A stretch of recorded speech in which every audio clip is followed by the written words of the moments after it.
អាមេរិកចាខ្លួនបរោះម្នាក់គុំរៀមកធ្វើឃាលោកត្រាំតាម Facebook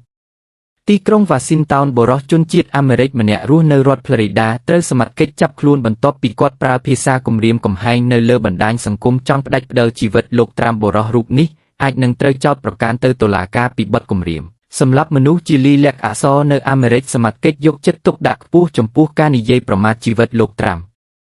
កាលពីពេលកន្លងមកមនុស្ស4នាក់ហើយដែលត្រូវចាប់ខ្លួនពាក់ព័ន្ធនឹងការប៉ុនប៉ងធ្វើឃាតលោកករណីប៉ុនប៉ងធ្វើឃាតដែលគួរឲ្យកត់សម្គាល់បំផុតគឺហេតុការណ៍បាញ់ប្រហារនៅរដ្ឋ Pennsylvania កាលពីថ្ងៃទី13ខែកក្កដាឆ្នាំ2024កាលនោះជនជាប់ចោទឈ្មោះ Thomas Matthew Crooks វ័យ20ឆ្នាំបានប្រើប្រាស់កាំភ្លើងវែងបាញ់ជាច្រើនគ្រាប់សម្ដៅទៅលោកត្រាំដែលកំពុងថ្លែងសុំទោសថាទៅកាន់ក្រុមអ្នកគាំទ្រពេលគាត់កេះកៃកាំភ្លើងនោះគឺគាត់បាញ់តម្រង់ទៅរកក្បាលលោកត្រាំប៉ុន្តែនៅអំឡុងពេល2ឬ3វិនាទីដែលគ្រាប់កាំភ្លើងកំពុងតែហោះសម្ដៅទៅរកលោកត្រាំលោកក៏ងាកឆ្វេងងាកស្ដាំដូច្នេះគ្រាប់កាំភ្លើងក៏រត់ទៅប៉ះស្លឹកត្រចៀករបស់គាត់ហើយធ្វើឲ្យហូរឈាមរហាមក្រោយមកនៅថ្ងៃទី13ខែកញ្ញាឆ្នាំ2024បុរសវ័យ58ឆ្នាំឈ្មោះ Ryan Wesley Valve អាចលើមនៅក្បែរទីលានវាយកូនគោរបស់លោកត្រាំគាត់ត្រូវភ្នាក់ងារសម្ងាត់របស់អាមេរិកចាប់ខ្លួនបានជាមួយនឹងកាំភ្លើងវែងមួយដើមមុនដំបូងភ្នាក់ងារសម្ងាត់បាញ់បង្អើលឡើងលើគាត់ក៏រត់ចេញពីព្រៃគុម្ពោតដើម្បីឡើងឡានរត់គេចខ្លួនប៉ុន្តែត្រូវក្របួចជាប់ដោយឡែកបុរសឈ្មោះ DeSeco ចុងក្រោយនេះត្រូវចាប់ខ្លួនដោយមិនទាន់ចេញធ្វើសកម្មភាពអ្វីទេគាត់បានបង្ហោះសារគំរាមជីវិតលោកត្រាំនៅលើ Facebook សមត្ថកិច្ចកំពុងសហការជាមួយភ្នាក់ងារសេវាសម្ងាត់អាមេរិកដើម្បីបើកការស៊ើបអង្កេតសំណុំរឿងនេះក្រុមស៊ើបអង្កេតបានសាកសួរបុរសខាងលើនេះហើយក៏សម្រេចចិត្តចាប់ឃុំខ្លួនគាត់តែម្ដងយោងតាមច្បាប់របស់រដ្ឋ Florida ការគំរាមកំហែងធ្វើឃាតអ្នកដទៃដោយប្រកាសជាលីលាក់អក្សរត្រូវចាត់ចូលជាបទឧក្រិដ្ឋថ្នាក់ទី2បើតុលាការរកឃើញថាបុរសឈ្មោះ DeSeco រូបនេះពិតជាមានទោសកំហុសដោយការចោទប្រកាន់មែនគាត់អាចនឹងជាប់ពន្ធនាគារ15ឆ្នាំខាងលើនេះជាការដកស្រង់ប្រភពពីទស្សនីយវដ្តី Newsweek និងប្រភពដទៃទៀតជប៉ុនត្រៀមខាត់$15,000 លានលើការនាំឡានទៅលក់នៅអាមេរិកទីក្រុងតូក្យូប្រទេសជប៉ុនអាចនឹងខាត់បង់ប្រាក់$15,000 លានដោយសារការដំឡើងពន្ធរបស់លោកត្រាំដែលធ្វើឲ្យប៉ះពាល់យ៉ាងខ្លាំងចំពោះការនាំចេញរថយន្តទៅលក់នៅអាមេរិកនេះបើយោងតាមវិទ្យាស្ថានពាណិជ្ជកម្មអន្តរជាតិសរុបរបាយការណ៍កាលពីល្ងាចថ្ងៃសុក្រការថ្លែងដូចនេះបន្ទាប់ពីលោកត្រាំដំឡើងពន្ធ25%ទៅលើរថយន្តនាំចូលទាំងអស់មិនថាតែប្រទេសជប៉ុនអឺរ៉ុបឬកាណាដានោះទេប្រធានវិទ្យាស្ថានខាងលើនេះគឺលោកស្រី Julia Spiesថ្លែងថាគ្រាន់តែចាប់ផ្ដើមអនុវត្ត25ដែលចូលជាធោមានការពីម្សិលមិញប្រទេសជប៉ុនត្រៀមខាត់លុយ$15,000 លានក្រៅពីការសម្រេចយកពន្ធលើរថយន្តរដ្ឋាភិបាលរបស់លោកត្រាំក៏ត្រៀមដំឡើងពន្ធទៅលើគ្រឿងបន្លាស់រថយន្តផងដែរដោយចាប់អនុវត្តពីថ្ងៃទី3ខែឧសភាទៅក្រុមហ៊ុនផលិតរថយន្តត្រូវបង់ពន្ធនាំចូលរហូតដល់ទៅជាង$460,000 លានជារៀងរាល់ឆ្នាំនៅទូទាំងពិភពលោកនេះបើយោងតាមរបាយការណ៍វិភាគរបស់ទីភ្នាក់ងារព័ត៌មាន Reuters ស្លូវ៉ាគីជប៉ុននិង Honduras ស្ថិតនៅក្នុងចំណោមប្រទេសដែលត្រៀមចំណាយច្រើនទៅលើការដំឡើងពន្ធនាំចូលរថយន្តទៅលក់នៅអាមេរិកនេះបើយោងតាមទីភ្នាក់ងារពាណិជ្ជកម្មរបស់អង្គការសហប្រជាជាតិអាមេរិកទិញរថយន្តពីប្រទេសទាំងនេះនៅក្នុងបរិមាណច្រើនវិទ្យាស្ថានពាណិជ្ជកម្មអន្តរជាតិ ថ្លែងបន្តទៀតថាប្រទេសជប៉ុនប្រហែលជាត្រូវរកទីផ្សាររថយន្តរបស់ខ្លួននៅប្រទេសដទៃទៀតហើយទើបបានលោកស្រី Julia Spies ថ្លែងថាដោយសារអាមេរិកជាទីផ្សារដ៏ធំរបស់ជប៉ុនដូចនេះទោះបីប្រទេសជាច្រើនផ្គុំចូលគ្នាដូចជាចិនអាល្លឺម៉ង់ហ្វីលីពីននិងថៃខំទិញឡានរបស់ជប៉ុនក៏នៅតែមិនអាចជំនួសអាមេរិកបានឡើយទំហំលក់ចេញរថយន្តនៅអាមេរិកកាលពីឆ្នាំ2024សឹងតែពាក់កណ្ដាលជាប្រភេទរថយន្តនាំចូលមិនមែនផលិតនៅអាមេរិកជាប្រទេសនាំចូលរថយន្តច្រើនជាងគេនៅលើពិភពលោកព្រោះជនជាតិអាមេរិកត្រូវការឡានជាចាំបាច់ដោយសារមនុស្សធ្វើដំណើរទៅធ្វើការនៅលើចម្ងាយផ្លូវរាប់រយគីឡូម៉ែត្រនេះបើយោងតាមរបាយការណ៍របស់ Global Data មន្ត្រីសន្តិសុខកម្ពុជារបស់តៃវ៉ាន់ធ្វើទស្សនកិច្ចទៅកាន់សហរដ្ឋអាមេរិកដើម្បីកិច្ចចរចា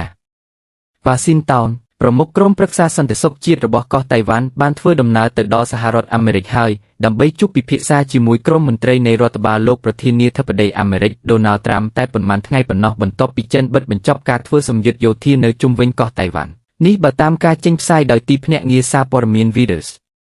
ប្រភពដែលបានដឹងពីដំណើរទស្សនកិច្ចខាងលើបានឲ្យដឹងថាលោក Joseph Wu ជាប្រមុខក្រុមប្រឹក្សាសន្តិសុខជាតិរបស់កោះតៃវ៉ាន់បានដឹកនាំគណៈប្រតិភូទៅកាន់សហរដ្ឋអាមេរិកដើម្បីចូលរួមក្នុងកិច្ចប្រជុំមួយមានឈ្មោះថា Special Channel ឬបណ្ដាញទំនាក់ទំនងពិសេសហើយនេះក៏ជាលើកទី1នៃការប្រើប្រាស់បណ្ដាញទំនាក់ទំនងពិសេសរបស់លោកត្រាំចាប់តាំងពីរូបលោកត្រឡប់មកកាន់អំណាចសារជាថ្មីកាលពីថ្ងៃទី20 ខែមករាផងដែរសារព័ត៌មាន Financial Times គឺជាអ្នករាយការណ៍មុនគេពីដំណើរទស្សនកិច្ចរបស់លោក Joseph Wu ដែលធ្វើឡើងចំពេលលោក Donald Trump បានប្រកាសយកពន្ធទៅមកលើបណ្ដាប្រទេសនិងដែនដីនៅជុំវិញពិភពលោកក្នុងនោះរួមមានទាំងតៃវ៉ាន់បានចាត់ទុកថាការយកពន្ធនេះមិនមានហេតុផលប៉ុន្តែថានឹងពិភាក្សាជាមួយទីក្រុង Washington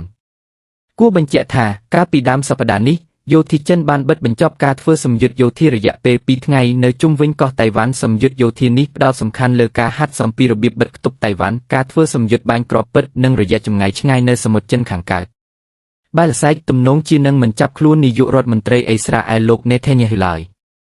ប្រូចសែនាយករដ្ឋមន្ត្រីបែលសែកបាននិយាយថាប្រទេសរបស់លោកទំនងជានឹងមិនចាប់ខ្លួនលោក Benjamin Netanyahu តបតាមដីការចាប់ខ្លួនរបស់តុលាការព្រហ្មទណ្ឌអន្តរជាតិឯកប្រឆាំងនឹងនាយករដ្ឋមន្ត្រីអ៊ីស្រាអែលរូបនេះពីបទចោទប្រកាន់ប្រព្រឹត្តអក្រិតកម្មសង្គ្រាមនិងប្រឆាំងមនុស្សជាតិនៅក្នុងតំបន់កាហ្សានោះទេនេះបើតាមការចេញផ្សាយដោយទីភ្នាក់ងារសារព័ត៌មាន F ការកត់សម្គាល់បែបនេះរបស់នាយករដ្ឋមន្ត្រីបែលសែកលោក Bart de Wever ធ្វើឡើងបន្ទាប់ពីការដំណើរទស្សនកិច្ចរបស់លោក Netanyahu ទៅកាន់ប្រទេសហុងគ្រីដែលជាសមាជិក X ដោយមិនខ្វល់ពីដីការចាប់ខ្លួនរបស់តុលាការអន្តរជាតិមួយនេះទេហើយក៏បានលុបចោលក្តីសង្ឃឹមថាប្រទេសអឺរ៉ុបផ្សេងទៀតនឹងធ្វើផ្សេងពីហុងគ្រីផងដែរនៅក្នុងបទសម្ភាសន៍ជាមួយប្រព័ន្ធផ្សព្វផ្សាយ Vert ដោយចង់សម្ដៅលើទស្សនកិច្ចរបស់លោក Netanyahuកាលពីថ្ងៃប្រហ័សបទសប្តាហ៍នេះទៅកាន់ហុងគ្រីដែលបានក្រាលព្រំក្រហមទទួលស្វាគមន៍មេដឹកនាំអ៊ីស្រាអែលរូបនេះដោយមិនខ្វល់ពីដីការចាប់ខ្លួនរបស់ X លោក de Wever បានគូបញ្ជាក់ដូចនេះថាខ្ញុំមិនគិតទេថានឹងមានប្រទេសអឺរ៉ុបណាមួយនឹងចាប់ខ្លួនលោក Netanyahu ប្រសិនបើរូបលោកស្ថិតនៅលើទឹកដីរបស់ពួកគេឧទាហរណ៍បារាំងនឹងមិនចាប់ខ្លួនរូបលោកនោះទេហើយខ្ញុំមិនគិតនោះទេថាយើងត្រូវចាប់ខ្លួនរូបលោកគួរបញ្ជាក់ថាហុងគ្រីនៅក្រោមការដឹកនាំរបស់លោកនាយករដ្ឋមន្ត្រី Viktor Orban កាលពីថ្ងៃប្រហ័សបទសប្តាហ៍នេះក៏បានប្រកាសផងដែរពីការផ្ដើមនីតិវិធីដកហុងគ្រីចេញពី X ប៉ុន្តែលោក de Wever អះអាងថាបែលសែកនឹងមិនដើរទៅឆ្ងាយរហូតដល់ដកខ្លួនចេញពី X នោះឡើយតុលាការថៃចេញដីកាចាប់ខ្លួនសាស្ត្រាចារ្យអាមេរិកម្នាក់ពីបទប្រមាថព្រះមហាក្សត្របាងកកតុលាការមួយនៅក្នុងប្រទេសថៃបានចេញដីកាចាប់ខ្លួនសាស្ត្រាចារ្យអាមេរិកម្នាក់ពីបទប្រមាថព្រះមហាក្សត្រថៃហើយដែលនេះជាការប្រើប្រាស់ដ៏កម្រនៅច្បាប់ស្តីការប្រមាថព្រះចេស្តាប្រឆាំងនឹងជនបរទេសនេះបើតាមការចេញផ្សាយដោយទីភ្នាក់ងារសារព័ត៌មាន Reuters ទីភ្នាក់ងារសារព័ត៌មាន Reuters ដោយផ្អែកលើឯកសារមួយដែលខ្លួនបានពិនិត្យមើលបានឲ្យដឹងកាលពីថ្ងៃសុក្រទី4ខែមេសាថាយោធាថៃបានដាក់ពាក្យបណ្ដឹងក្នុងនោះរួមមានទាំងការចោទប្រកាន់ពីបទរំលោភបំពានលើច្បាប់មរគតកម្មកុំព្យូទ័រប្រឆាំងនឹងលោក Paul Chambers ដែលជាសាស្ត្រាចារ្យម្នាក់នៅសាកលវិទ្យាល័យ Narajuan University ហើយដីការចាប់ខ្លួនត្រូវបានចេញកាលពីថ្ងៃច័ន្ទដើមសប្តាហ៍កន្លងទៅនេះ Reuters ក៏បានផ្ទៀងផ្ទាត់ឯកសារខាងលើជាមួយប៉ូលីសថៃផងដែរខណៈមេធាវីរបស់លោក Chambers គឺលោកស្រី Wonaphat Jenramjit មកពីក្រុមមេធាវីថៃសម្រាប់សិទ្ធិមនុស្សបាននិយាយថាលោក Chambers នឹងត្រូវបង្ហាញខ្លួនចំពោះមុខប៉ូលីសនៅក្នុងទីក្រុង Phitsanulok ស្ថិតនៅភាគខាងជើងប្រទេសថៃនៅថ្ងៃអង្គារសប្តាហ៍ក្រោយប្រពន្ធពីប៉ូលីសថៃបានបន្ថែមថាការចាប់ប្រកាន់ខាងលើមានជាប់ពាក់ព័ន្ធនឹងអត្ថបទមួយត្រូវបានបង្ហោះលើអនឡាញដោយលោក Chambers កាលពីឆ្នាំ2024តែលោកស្រី Wonaphat បានអះអាងថាលោកស្រីមិនទាន់បានដឹងពីហេតុផលសម្រាប់ការចាប់ប្រកាន់លើរូបលោក Chambers នោះទេគួរបញ្ជាក់ថានៅក្នុងប្រទេសថៃការប្រមាថព្រះមហាក្សត្រគឺជាទោសធ្ងន់ធ្ងរបំផុតមួយដោយអ្នកដែលត្រូវបានរកឃើញថាមានពិរុទ្ធភាពថាបានប្រមាថឬគំរាមកំហែងប្រឆាំងនឹងព្រះមហាក្សត្រមហាវេជ្ជរឡង្ខននិងគ្រួសាររាជវង្សរបស់ព្រះអង្គអាចនឹងប្រឈមមុខនឹងការកាត់ទោសដាក់ពន្ធនាគារ15ឆ្នាំសម្ដេចវធិបតីហ៊ុនម៉ាណែតផ្ញើលិខិតផ្លូវការទៅលោក Donald J. Trump ប្រធានាធិបតីអាមេរិកពាក់ព័ន្ធនឹងការស្នើចរចាលើការអនុវត្តពន្ធលើការនាំចេញរបស់កម្ពុជាទៅកាន់អាមេរិកភ្នំពេញសម្ដេចមហាវធិបតីហ៊ុនម៉ាណែតនាយករដ្ឋមន្ត្រីនៃកម្ពុជានៅថ្ងៃទី4ខែមេសាឆ្នាំ2025នេះបានផ្ញើលិខិតទៅលោក Donald J. Trump ប្រធានាធិបតីនៃសហរដ្ឋអាមេរិកពាក់ព័ន្ធនឹងការស្នើចរចាលើការអនុវត្តពន្ធលើការនាំចេញរបស់កម្ពុជាទៅកាន់សហរដ្ឋអាមេរិកដែលឆ្លើយតបនឹងសេចក្តីជូនដំណឹងរបស់អាមេរិកនៅថ្ងៃទី2ខែមេសាខាងក្រោមនេះជាខ្លឹមសារទាំងស្រុងនៃលិខិតរបស់សម្ដេចវធិបតីហ៊ុនម៉ាណែតជាការឆ្លើយតបទៅនឹងការប្រកាសរបស់ឯកឧត្តមកាលពីថ្ងៃទី2ខែមេសាឆ្នាំ2025ក្នុងការដាក់អនុវត្តនៅអត្រាពន្ធនាំចូល49លើទំនិញរបស់កម្ពុជាចាប់ពីថ្ងៃទី9ខែមេសាឆ្នាំ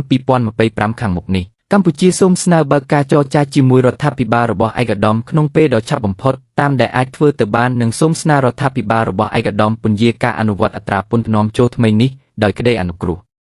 ខ្ញុំសូមជម្រាបជូនឯកឧត្តមផងដែរថាអត្រាពន្ធនាំចូលខ្ពស់បំផុតដែលកម្ពុជាកំពុងអនុវត្តជាទូទៅមានត្រឹមតែ35ប៉ុណ្ណោះក្នុងគោលបំណងបង្ហាញនូវសុឆន្ទៈនិងក្នុងស្មារតីនៃការពង្រឹងទំនាក់ទំនងពាណិជ្ជកម្មទ្វេភាគីរបស់យើងកម្ពុជាបញ្ញាចិត្តខ្ពស់ក្នុងការជំរុញការនាំចូលទំនិញពីសហរដ្ឋអាមេរិកជាមួយនឹងការបន្ថយភ្លាមនូវអត្រាពន្ធនាំចូលទំនិញ15ប្រភេទពីអត្រាបរមា35មកត្រឹមអត្រា5ក្នុងស្មារតីនេះខ្ញុំបានប្រគល់ភារកិច្ចជូនរដ្ឋមន្ត្រីក្រសួងពាណិជ្ជកម្មរបស់ខ្ញុំធ្វើការតាក់ទងជាមួយតំណាងពាណិជ្ជកម្មសហរដ្ឋអាមេរិករបស់ឯកឧត្តមដើម្បីអនុវត្តកិច្ចការនេះកម្ពុជាបញ្ញាចិត្តខ្ពស់ក្នុងការបន្តកិច្ចសន្ទនាក្នុងន័យស្ថាបនានិងប្រកបដោយលទ្ធផលផ្លែផ្កាជាមួយរដ្ឋាភិបាលអាមេរិកដើម្បីជំរុញឲ្យទំនាក់ទំនងពាណិជ្ជកម្មរវាងប្រទេសយើងទាំងពីរកាន់តែស៊ីជម្រៅបន្ថែមទៀតសម្ដៅឲ្យប្រជាជាតិនិងប្រជាជនយើងទាំងពីរអាចទទួលបានផលប្រយោជន៍ជាក់ស្ដែងពីទំនាក់ទំនងពាណិជ្ជកម្មដ៏សំខាន់នេះសូមជម្រាបថានៅព្រឹកថ្ងៃទី3ខែមេសាឆ្នាំ2025ដែលត្រូវនឹងថ្ងៃទី2ខែមេសានៅសហរដ្ឋអាមេរិកលោកដូណាល់ត្រាំបានសម្រេចកំណត់ពន្ធគីលើទំនិញនាំចូលពីកម្ពុជាប្រមាណ49ដែលកម្រិតខ្ពស់មួយដើម្បីជាការសង្សឹកខណៈកម្ពុជាយកពន្ធនាំចូលទំនិញពីសហរដ្ឋអាមេរិកវិញក្នុងកម្រិត97បើតាមលោកត្រាំការដំឡើងពន្ធនេះនឹងចូលជាធម្មាននៅថ្ងៃទី9ខែមេសាឆ្នាំ2025ខាងមុខនេះតាមរបាយការណ៍អគ្គនាយកដ្ឋានគុយនិងរដ្ឋាភិបាលកម្ពុជាបានបង្ហាញថានៅឆ្នាំ2024កម្ពុជាអាមេរិកសម្រេចបានទំហំពាណិជ្ជកម្ម $10.18 ពាន់លានកើនឡើង 11.2 ក្នុងនោះកម្ពុជានាំចេញទៅអាមេរិកក្នុងតម្លៃ 9.5 ពាន់លានកើនឡើង 11.4 ខណៈអាមេរិកនាំចូលកម្ពុជាវិញក្នុងតម្លៃ 264.14 លាន$វិភាគអន្តរជាតិតើនឹងមានអ្វីកើតឡើងបន្ទាប់ក្រោយលោកយុនត្រូវបានដកតំណែងសេអ៊ូលប្រធានាធិបតីកូរ៉េខាងត្បូងព្យួរតំណែងលោកយុនសុកយ៉ូត្រូវបានតុលាការធម្មនុញ្ញសម្រេចដកតំណែងជាផ្លូវការហើយនៅថ្ងៃសុក្រទី4ខែមេសាជុំវិញការប្រកាសដាក់ឲ្យប្រើច្បាប់អាញាសិទ្ធិតាមរយៈសាលក្រមសម្រេចរបស់តុលាការធម្មនុញ្ញកូរ៉េខាងត្បូងដោយទទួលយកសេចក្តីសម្រេចរបស់សភាដែលបានបោះឆ្នោតគាំទ្រការដកតំណែងរបស់លោកយុនបានធ្វើឲ្យរូបលោកក្លាយជាប្រធានាធិបតីទី2របស់កូរ៉េខាងត្បូងដែលត្រូវបានទម្លាក់ចេញពីតំណែងបន្ទាប់ពីលោកស្រីផកចឹងហើយដែលត្រូវបានតុលាការធម្មនុញ្ញទម្លាក់ចេញពីតំណែងនៅខែមីនាឆ្នាំ2017ពីបទពុករលួយនិងរំលោភអំណាចចៅក្រមទាំង8រូបនៃតុលាការធម្មនុញ្ញបានសម្រេចជាឯកច្ឆន្ទដើម្បីដកតំណែងលោកយុនតើនឹងមានអ្វីកើតឡើងបន្ទាប់ក្រោយលោកយុនត្រូវបានដកចេញពីតំណែងនាយករដ្ឋមន្ត្រីកូរ៉េខាងត្បូងលោកហានយ៉ុកសូនឹងបន្តកាន់តំណែងជាប្រធានាធិបតីស្ដីទីរហូតដល់ប្រធានាធិបតីថ្មីត្រូវបានជ្រើសរើសនៅក្នុងការបោះឆ្នោតសកលមុនអាណត្តិការបោះឆ្នោតជ្រើសរើសប្រធានាធិបតីថ្មីនឹងត្រូវធ្វើឡើងក្នុងពេល60ថ្ងៃរាប់ចាប់ពីថ្ងៃសុក្រទី4ខែមេសាទៅឬបានន័យថាការបោះឆ្នោតអាចនឹងប្រព្រឹត្តទៅនៅដើមខែមិថុនាខាងមុខគណៈកម្មការជាតិរៀបចំការបោះឆ្នោតកូរ៉េខាងត្បូងត្រូវបានរំពឹងថានឹងប្រកាសពីការបរិច្ឆេទរៀបចំការបោះឆ្នោតនេះក្នុងពេលឆាប់ចំណែកគណបកនយោបាយទាំងអស់នឹងរើសបេក្ខជនប្រធានាធិបតីរបស់ខ្លួនតាមរយៈការបោះឆ្នោតបឋមក្នុងជួរផ្ទៃក្នុងបកមកទល់នឹងពេលនេះលោកលីជេមៀងជាមេដឹកនាំគណបកប្រជាធិបតេយ្យជាបកប្រឆាំងដ៏ធំបំផុតនៅកូរ៉េខាងត្បូងត្រូវបានគេរំពឹងថានឹងក្លាយជាបេក្ខជននាំមុខគេប៉ុន្តែព្រមពេកជាមួយគ្នាលោកវីកំពុងប្រឈមមុខរឿងក្តីក្តាមនៅតុលាការជាច្រើនករណីហើយក្រុមរដ្ឋអាជ្ញាកូរ៉េខាងត្បូងទើបតែបានដាក់ពាក្យប្តឹងឧទ្ធរណ៍ទៅកាន់តុលាការកំពូលដើម្បីប្រឆាំងនឹងសាលក្រមរបស់សាលាឧទ្ធរណ៍ដែលបានសម្រេចឲ្យមេបកប្រឆាំងរូបនេះរួចផុតពីការចោទប្រកាន់ពាក់ព័ន្ធនឹងការបំពានច្បាប់បោះឆ្នោតលោកវីក៏កំពុងប្រឈមនឹងសវនាការមួយនៅក្នុងខែមេសានេះផងដែរនោះគឺសំណុំរឿងដែលគេចោទប្រកាន់រូបលោកថាមានជាប់ពាក់ព័ន្ធនឹងបណ្ដាញផ្ដល់មូលនិធិទៅឲ្យកូរ៉េខាងជើងប្រសិនបើត្រូវបានគេរកឃើញរូបលោកពិតជាមានពិរុទ្ធភាពលើបទចោទណាមួយឬបទចោទទាំងពីរនេះតែម្ដងនោះលោកវីអាចនឹងត្រូវបានហាមឃាត់មិនឲ្យចូលឈ្មោះបោះឆ្នោតតែគេមិនទាន់ដឹងច្បាប់នោះទេថាតើនឹងមានអ្វីកើតឡើងប្រសិនបើលោកលីជាប់ឆ្នោតជាប្រធានាធិបតីមុនសវនាការទាំងនេះបិទបញ្ចប់ខណៈរូបលោកបានច្រានចោលរាល់ការចោទប្រកាន់ប្រឆាំងនឹងរូបលោករីឯខាងគណបកអំណាចប្រជាជនវិញដែលជាបកកាន់អំណាចរបស់លោកយុនគេមិនទាន់ដឹងថាតើនរណានឹងក្លាយជាបេក្ខជនប្រធានាធិបតីនោះទេតែលោកហានដងហ៊ុនដែលជាអតីតមេដឹកនាំបកកាន់អំណាចចៅហ្វៃក្រុងសេអ៊ូលលោកអូសេហ៊ុននិងលោកហុងយួនភៀវជាចៅហ្វៃក្រុងដេយូគឺសុទ្ធសឹងជាបេក្ខជនមានសក្តានុពលលោកយុនប្រហែលជាមិនអាចនៅស្ងៀម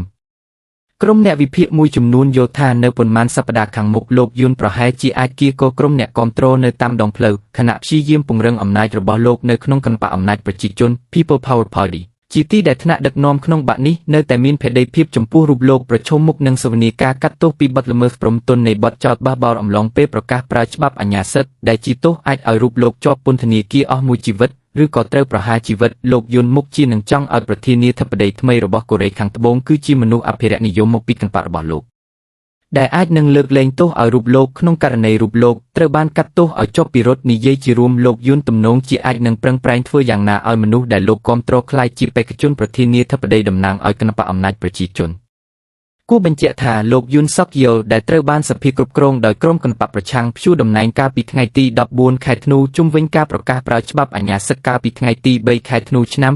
2024ក៏កំពុងប្រឈមមុខនឹងបទចោទប្រកាន់ពីបទបោរផងដែរប្រសិនបើតុលាការរកឃើញថាលោកពិតជាមានពិរុទ្ធលើបទចោទបះបោរពិតមែននោះលោកអាចប្រឈមមុខនឹងទោសជាប់ពន្ធនាគារអស់មួយជីវិតឬប្រហារជីវិតតាមក្រមអ្នកច្បាប់ការសម្រេចចិត្តរបស់តុលាការធម្មនុញ្ញកូរ៉េខាងត្បូងដោយបណ្តេញលោកយុនចេញពីតំណែងនិងបង្កើនលទ្ធភាពដែលរូបលោកអាចនឹងត្រូវបានកាត់ទោសពីបទបោរ